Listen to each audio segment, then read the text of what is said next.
Organizers for the historic March for Our Lives event in D.C. made one huge claim. However, an independent group has exposed the anti-Second Amendment event in its lie, and all it took was a few photos. Liberals have tried to eliminate the Second Amendment for decades. They claim the constitutional right for all Americans to arm themselves is outdated. Our founding fathers never meant for us to own assault rifles, they cry, even though they don't know what an assault rifle is.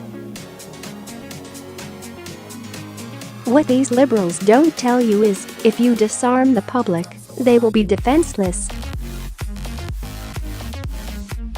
Citizens who cannot protect themselves become victims of criminals and even the government. Many of these liberals will often accuse cops and government of wrongdoing, yet they don't want to arm themselves in case the worst occurs.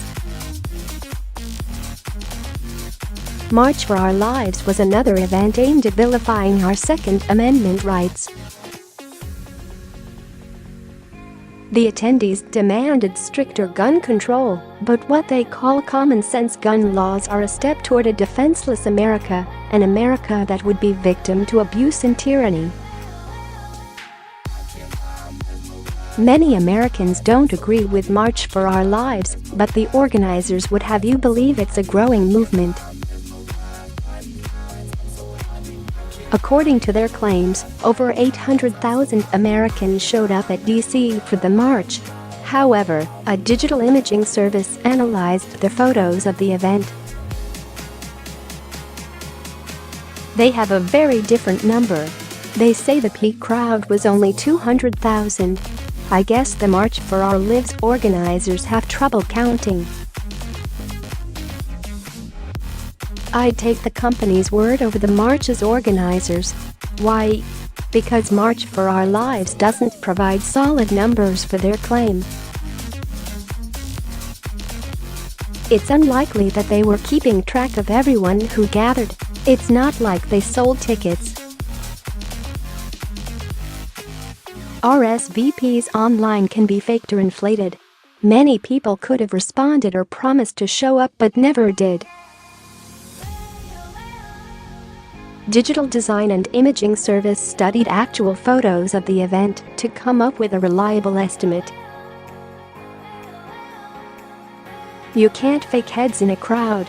200,000 attendees are nothing to mock, but it's only a fraction of what the organizers are claiming.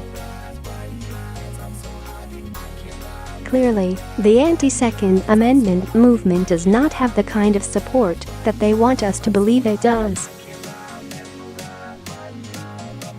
What's really scary is the kind of platitudes that attendees of this event use. They manipulate people's emotions with impractical and anti-rhetoric. Those crowds were willing to gather to protest gun ownership, completely ignorant of the fact that guns are a necessary tool for keeping our nation safe, including these unarmed liberal marchers. Why are we listening to a 9-year-old on gun control? What does she know about the realities of a dangerous world? Her grandfather was a strong supporter of the Second Amendment. He would never tell private citizens to give up their guns.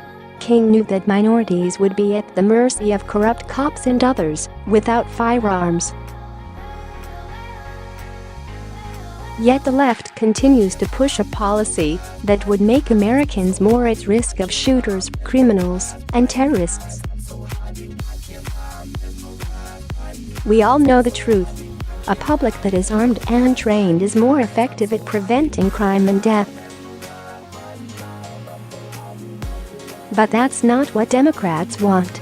They want a public that is defenseless, weak, and afraid. A public that is easily controlled by them. They'll do anything to make that happen, including lie about their bogus event. However, numbers don't lie, and Americans aren't getting on board with their cause.